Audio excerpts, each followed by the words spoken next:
کہتے ہیں عصر کے وقت جو قرآن کی یہ سورت پڑھتا ہے فرشتے تلاوت سننے دوڑے دوڑے اس گھر آتے ہیں۔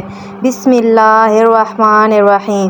محترم ناظرین، آج کا وظیفہ عصر کے وقت کا ایک خاص وظیفہ ہے۔ یہ وظیفہ اپنے نماز عصر کے بعد پڑھنا ہے۔ یہ قرآن پاک کی ایک سورت کی تلاوت کرنی ہے اور اس سورت کو پڑھنے سے اللہ تعالیٰ بہت زیادہ خوش ہوتا ہے۔ ناظرین، ہر کوئی جانتا ہے کہ ہر کام کے لیے اللہ تعالیٰ نے فرشتے مقرر کیے ہوئے ہیں جو کہ انسان کے نامہ اعمال لکھتے ہیں۔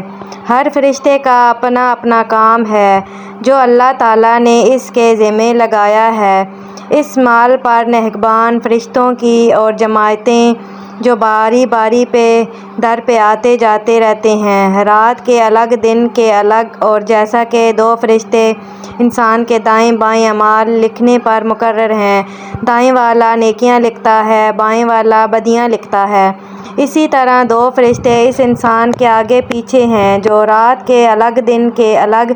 چنانچہ حدیث میں تم میں فرشتے در پہ آتے جاتے رہتے ہیں رات کے اور دن کے، اور ان کا میل صبح اور عصر کی نماز میں ہوتے ہیں۔ رات گزارنے والے آسمان پر چڑھ جاتے ہیں باوجود علم کے اللہ تبارک تعالیٰ ان سے پوچھتا ہے کہ تم نے میرے بندوں کو کس حالت میں چھوڑا؟ تو وہ جواب دیتے ہیں کہ ہم نے تو انہیں نماز میں پایا اور آئے تو نماز میں چھوڑ آئے۔ جس طرح اللہ تعالیٰ پر ایمان لانا ضروری ہے، اسی طرح فرشتوں پر بھی ایمان لانا ضروری ہے۔ قرآن کریم میں 88 مرتبہ فرشتوں کا ذکر ہے۔ انس و جن کی طرح فرشتے بھی اللہ تعالیٰ کی مخلوق ہیں۔ جیسا کہ اللہ تعالیٰ ارشاد فرماتا ہے، یہ لوگ کہتے ہیں کہ خدائے رحمان فرشتوں کی شکل میں اولاد رکھتا ہے۔ سبحان اللہ! بلکہ فرشتے تو اللہ کے بندے ہیں جنہیں عزت بخشی گئی ہے، وہ اس سے آگے بڑھ کر کوئی بات نہیں کرتے اور وہ اسی کے حکم پر عمل کرتے ہیں۔ قرآن و حدیث میں یہ بات بار بار ذکر کی گئی ہے کہ اللہ تعالیٰ نے انسانوں کو مٹی سے، جنات کو آگ سے اور فرشتوں کو نور سے پیدا کیا ہے۔ اللہ تعالیٰ نے فرشتوں کی تخلیق اس طرح کی ہے کہ وہ اللہ تعالیٰ کی نافرمانی نہیں کرتے۔ جو کام ان کے ذمہ کیا گیا ہے وہ اسی میں لگے رہتے ہیں۔ جیسا کہ اللہ تعالیٰ نے قرآن کریم میں ارشاد فرمایا ہے، اس جہنم پر سخت کڑے مزاج کے فرشتے مقرر ہیں جو اللہ کے کسی حکم میں اس کی نافرمانی نہیں کرتے اور وہی کرتے ہیں جس کا انہیں حکم دیا جاتا ہے۔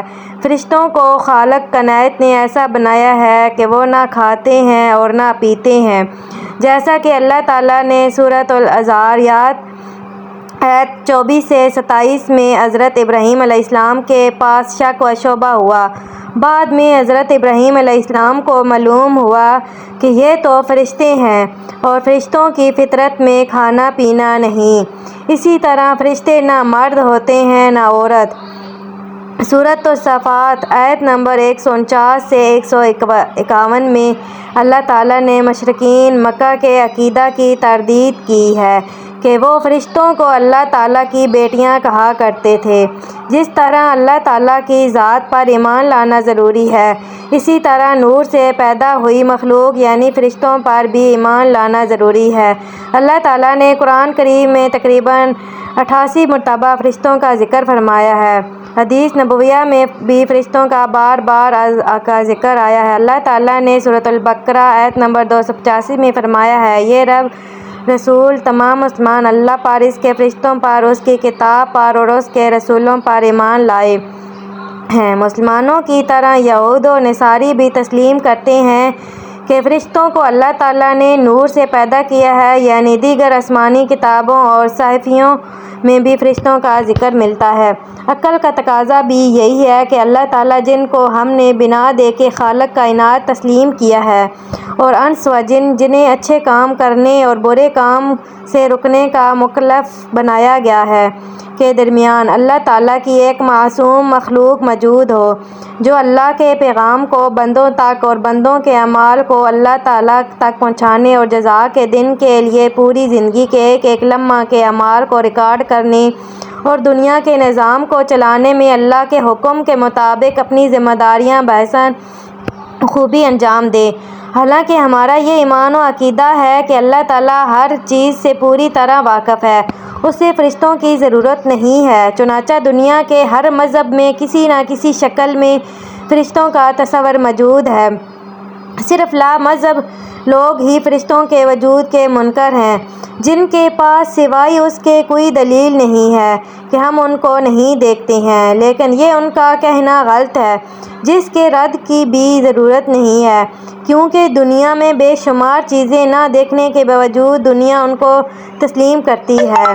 مثلاً عقل دنیا میں کسی بھی شکل میں موجود نہیں ہے، لیکن ساری دنیا تسلیم کرتی ہے۔ فرشتے اللہ تعالیٰ کے حکم سے اپنی اصل شکل کے علاوہ کسی دوسری شکل میں بھی ظاہر ہو سکتے ہیں۔ چنانچہ حضرت جبرائیل علیہ السلام کبھی کبھی کسی انسانی شکل میں آپ کے پاس تشریف لاتے اور اللہ تعالیٰ کا پیغام آپ کو پہنچا دیتے تھے۔ ایسے موقع پر عموماً حضرت جبرائیل علیہ السلام مشہور صحابی حضرت دحیہ کلبی رضی اللہ عنہ کی صورت میں تشریف لایا کرتے تھے۔ حضرت جبرائیل علیہ السلام 3 مرتبہ اپنی اصل صورت میں تشریف لائے تھے، ایک نبوت کے بالکل ابتدائی دور میں، دوسری بار خود حضور اکرم صلی اللہ علیہ وسلم نے حضرت جبرائیل علیہ السلام سے ان کی اصل صورت میں دیکھنے کی خواہش ظاہر فرمائی تھی، اور تیسری مرتبہ معراج کے موقع پر حضرت ابراہیم، حضرت مریم اور حضرت لوط علیہ السلام کے قصوں میں بھی قرآن کریم میں مذکور ہے کہ فرشتے انسانی شکل میں ان کے پاس آئے تھے۔ نیز بخاری، مسلم، دیگر کتب حدیث میں حضرت عمر فاروق رضی اللہ عنہ سے مروی ہے کہ حضرت جبرائیل علیہ السلام نبی اکرم کے پاس ایک آدمی کی شکل میں تشریف لائے تھے، جبکہ آپ صحابہ کرام کے درمیان تشریف فرماتے تھے، اور حضرت جبرائیل علیہ السلام نے لوگوں کی تعلیم و تربیت کے لیے ایمان، اسلام اور احسان کے متعلق سوالات کیے تھے۔ فرشتوں کی تعداد اللہ تعالیٰ کے علاوہ کوئی نہیں جانتا۔ اللہ تعالیٰ فرماتا ہے، تمہارے پروردگار کے لشکر کو اللہ کے علاوہ کوئی نہیں جانتا۔ چند فرشتوں کے نام کا تذکرہ قرآن حدیث میں موجود ہے۔ قرآن کریم میں 3 جگہ پر حضرت جبرائیل علیہ السلام کا تذکرہ صراحت کے ساتھ آیا ہے۔ بعض آیات مثلاً سورۃ التکویر 20 اور سورۃ النجم 5 اور 6 میں حضرت جبرائیل علیہ السلام کا تذکرہ ان کے نام کے بغیر وارد ہوا ہے۔ سورۃ البقرہ آیت نمبر 98 میں حضرت جبرائیل اور حضرت میکائیل علیہ السلام دونوں کا تذکرہ موجود ہے۔ حضرت اسرافیل اور حضرت عزرائیل علیہ السلام کے نام کا تذکرہ تو قرآن کریم میں موجود نہیں، لیکن ان کی ذمہ داری کو قرآن کریم میں بیان کیا گیا ہے۔ نیز حدیث اور تاریخی کتابوں میں کثرت سے ان دونوں فرشتوں کا ذکر موجود ہے۔ جہنم کے داروغہ حضرت مالک کا ذکر سورۃ الزخرف آیت 77 میں ہے، اور وہ دوزخ کے فرشتہ سے پکار کر کہیں گے کہ اے مالک، تمہارا پروردگار ہمارا کام ہی تمام کر دے۔ وہ کہے گا کہ تمہیں اسی حال میں رہنا ہے۔ سیدنا عثمان رضی اللہ تعالیٰ عنہ نبی کریم صلی اللہ علیہ وسلم کے پاس آئے اور آپ صلی اللہ علیہ وسلم سے دریافت کیا کہ فرمایا، بندے کے ساتھ کتنے کتنے فرشتے ہوتے ہیں؟ تو آپ صلی اللہ علیہ وآلہ وسلم نے فرمایا، ایک تو دائیں جانب نیکیوں کا لکھنے والا، جو دائیں جانب والے پر امیر ہیں، جب تو کوئی نیکی کرتا ہے وہ ایک بجائے 10 لکھ لی جاتی ہیں، جب تو کوئی برائی کرے تو بائیں جانب والا دائیں والے سے اس کے لکھنے کی اجازت طلب کرتا ہے، وہ کہتا ہے ذرا ٹھہر جاؤ، شاید یہ توبہ استغفار کر لے۔ 3 مرتبہ وہ اجازت مانگتے، تب تک بھی اگر اس نے توبہ نہ کی تو یہ نیکی کا فرشتہ اس سے کہتا ہے اب لکھ لے۔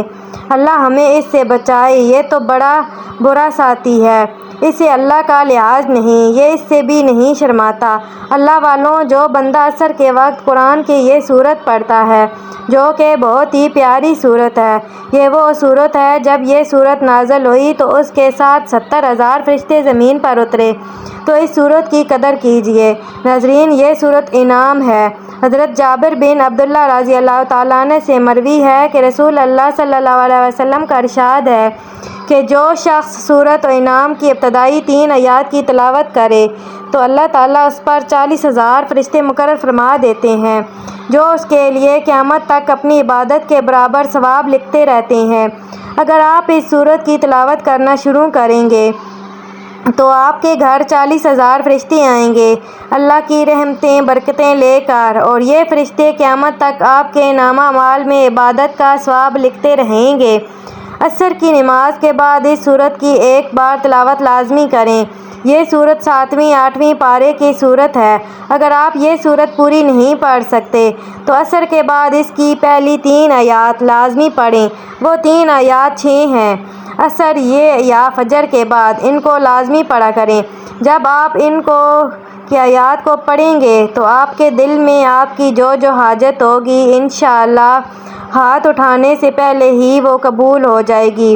سورہ انعام قرآن مجید میں مذکور سورتوں کی ترتیب کے لحاظ سے پہلی مکی سورت ہے، اور اس کا مرکزی مضمون یہ ہے کہ اس میں اسلام کے بنیادی عقائد جیسے اللہ تعالیٰ کے وجود، اس کی وحدانیت اور اس کی صفات اور اس کی قدرت کو انسان کی اندرونی اور بیرونی شہادتوں سے ثابت کیا گیا ہے، وحی اور رسالت کے ثبوت اور مشرکین کے شبہات کے روح پر عقلی اور حسی دلائل پیش کیے گئے ہیں، مرنے کے بعد دوبارہ زندہ کیے جانے، قیامت کے دن اعمال کا حساب ہونے اور اعمال کی جزا ملنے کو دلائل سے ثابت کیا گیا ہے۔ اس کے علاوہ اس سورت میں یہ مضامین بیان کیے گئے ہیں: نمبر 1، زمین میں گھوم پھر کر سابقہ لوگوں کی اجڑیاں بستیاں، ویران گھر اور ان پر کیے ہوئے اللہ تعالیٰ کے عذاب کے آثار دیکھ کر ان کے انجام سے عبرت حاصل کرنے کی ترغیب دی گئی۔ نمبر 2، جانور ذبح کرنے اور ذبح شدہ جانور کا گوشت کھانے کے احکام بیان کیے گئے اور اپنی طرف سے حلال جانوروں کو حرام قرار دینے کا عرض کیا گیا۔ نمبر 3، والدین کے ساتھ احسان کرنے، ظاہری اور باطنی بے حیائیوں سے بچنے، تنگ دستی کی وجہ سے اولاد کو قتل نہ کرنے اور کسی کو ناحق قتل نہ کرنے کا حکم دیا گیا ہے۔ نمبر 4، حضرت ابراہیم علیہ السلام اور ان کی قوم کا واقعہ بیان کیا گیا، اور آخر میں قرآن اور دین اسلام کی فضیلت بیان کی گئی۔ جو شخص سورۃ الانعام کی اول 3 آیتوں کی قرأت کرے گا تو اللہ جل شانہ اس کے لیے 70,000 فرشتے بھیجتا ہے جو اس کے لیے مغفرت طلب کرتے رہیں گے۔ ان کے اعمال کی مثل اس کے لیے اجر ہوگا۔ جب قیامت کا دن ہوگا تو اللہ تعالیٰ اس کو جنت میں داخل فرمائیں گے، اس کو اپنے سائے میں جگہ عطا فرمائیں گے اور اس کو جنت کے پھلوں میں سے کھلائیں گے، اور شہر کوثر سے وہ پانی پیے گا اور سلسبیل چشمے سے وہ غسل کرے گا، اور اللہ تعالیٰ فرمائیں گے کہ میں تیرا رب ہوں اور تو میرا بندہ ہے۔ حضرت عبداللہ بن عباس رضی اللہ تعالیٰ عنہ فرماتے ہیں کہ پوری سورۃ انعام ایک ہی رات میں مکہ مکرمہ میں نازل ہوئی، اور انہی سے ایک روایت یہ بھی ہے کہ سورۃ انعام کی 6 آیتیں مدینہ منورہ میں نازل ہوئیں اور باقی سورت ایک ہی مرتبہ مکہ مکرمہ میں نازل ہوئیں۔ حضرت انس بن مالک رضی اللہ تعالیٰ عنہ سے روایت ہے، رسول کریم صلی اللہ علیہ وآلہ وسلم نے ارشاد فرمایا، سورۃ انعام نازل ہوئی اور اس کے ساتھ بلند آواز سے تسبیح کرتی ہوئی فرشتوں کی ایک جماعت تھی جس سے زمین و آسمان کے کنارے بھر گئے۔ زمین ان فرشتوں کی وجہ سے ہلنے لگی، اور رسول اللہ صلی اللہ تعالیٰ علیہ وسلم نے 3 مرتبہ سبحان ربی العظیم۔ اللہ والوں، سورۃ انعام کی پہلی 3 آیات کو روزانہ صبح فجر یا عصر کی نماز کے بعد ان کو لازمی پڑھیں، یعنی اگر آپ پوری سورت نہیں پڑھ سکتے تو یہ 3 آیات روزانہ پڑھیں اور ان کو حفظ کرنا، انشاءاللہ قیامت تک آپ کا گھر اللہ کی رحمتوں سے، برکتوں سے اور کرشتوں سے بھرا رہے گا۔ جس گھر میں فرشتے ہوتے ہیں اس گھر میں اللہ کی رحمتیں آتی ہیں، برکتیں آتی ہیں اور ڈھیر سارا رزق آتا ہے، اور بن مانگے اس بندے کی حاجت پوری ہوتی ہے۔ تو آپ بھی اس عمل کو لازمی کریں۔ اللہ والوں، آپ نے نماز عصر کے بعد یہ وظیفہ کرنا ہے۔ اس وظیفے کا طریقہ میں آپ کو سمجھا دیتا ہوں۔ سب سے پہلے آپ نے عصر کی نماز پڑھنی ہے باوضو مصلی پر بیٹھ کر۔ آپ نے حضور پاک صلی اللہ علیہ وآلہ وسلم کی ذات اقدس پر 3 بار درود پاک کا نذرانہ پیش کرنا ہے۔ درود پاک آپ کوئی سا بھی پڑھ سکتے ہیں۔ آپ صلی اللہ علیہ وآلہ وسلم پڑھ لیں یا صلی اللہ علی محمد پڑھ لیں یا آپ نماز والا درود ابراہیمی پڑھ لیں۔ ایک بار ثواب کی نیت سے میرے ساتھ بھی پڑھ لیں۔ اللہم صلی علی محمد وعلی آل محمد کما صلیت علی ابراہیم وعلی آل ابراہیم انک حمید مجید۔ اللہم بارک علی محمد وعلی آل محمد کما بارکت علی ابراہیم وعلی آل ابراہیم انک حمید مجید۔ درود پاک پڑھنے کے بعد آپ نے اپنے مقصد کی نیت کرنی ہے۔ آپ کی جو بھی حاجت ہے، آپ جس مقصد کے لیے یہ وظیفہ پڑھ رہے ہیں، آپ نے وہ اپنے ذہن میں رکھتے ہوئے ایک بار سورۃ انعام کی تلاوت کرنی ہے۔ اگر آپ سورۃ انعام پوری نہیں پڑھ سکتے تو اس کی پہلی 3 آیات پڑھ لیں۔ اس کے بعد آپ نے اللہ تعالیٰ کے بابرکت نام کی ایک تسبیح پڑھنی ہے۔ یا باسطو یا اللہ، یا باسطو یا اللہ، یا باسطو یا اللہ۔ یہ ایک تسبیح پڑھنے کے بعد آپ نے آخر میں وہی درود پاک 3 بار پڑھنا ہے جو شروع میں پڑھا تھا۔ درود پاک پڑھنے کے بعد آپ نے آخر میں اللہ تعالیٰ سے دعا کرنی ہے۔ آپ نے اپنے گناہوں کی سچی توبہ کرنی ہے اور اللہ تعالیٰ سے آپ کا جو بھی مقصد ہو، اس مقصد کی نیت سے اللہ تعالیٰ سے مانگنا ہے۔ انشاءاللہ یہ وظیفہ کرتے ہی آپ کی تمام خواہشات پوری ہو جائیں گی۔ میری اللہ تعالیٰ سے دعا ہے کہ میرا سنانا اور آپ کا سننا اپنی بارگاہ الہی میں قبول و منظور فرمائے۔ اللہ تعالیٰ ہم سب کے کبیرہ صغیرہ گناہوں کو معاف فرمائے اور اللہ تعالیٰ ہم سب کے رزق میں فراوانی عطا کرے اور تنگ دستی دور کرے۔ اللہ تعالیٰ ہم سب کو 5 وقت باجماعت نماز ادا کرنے کی توفیق عطا فرمائے۔ آمین ثم آمین۔ دوستوں، میری آپ سے گزارش ہے کہ اپنے رزق میں برکت، وسعت اور کشادگی کے لیے اللہ تعالیٰ کے 99 ناموں میں سے ایک نام کمنٹ میں ضرور شیئر کریں۔ اللہ تعالیٰ ہم سب کا حامی و ناصر ہو۔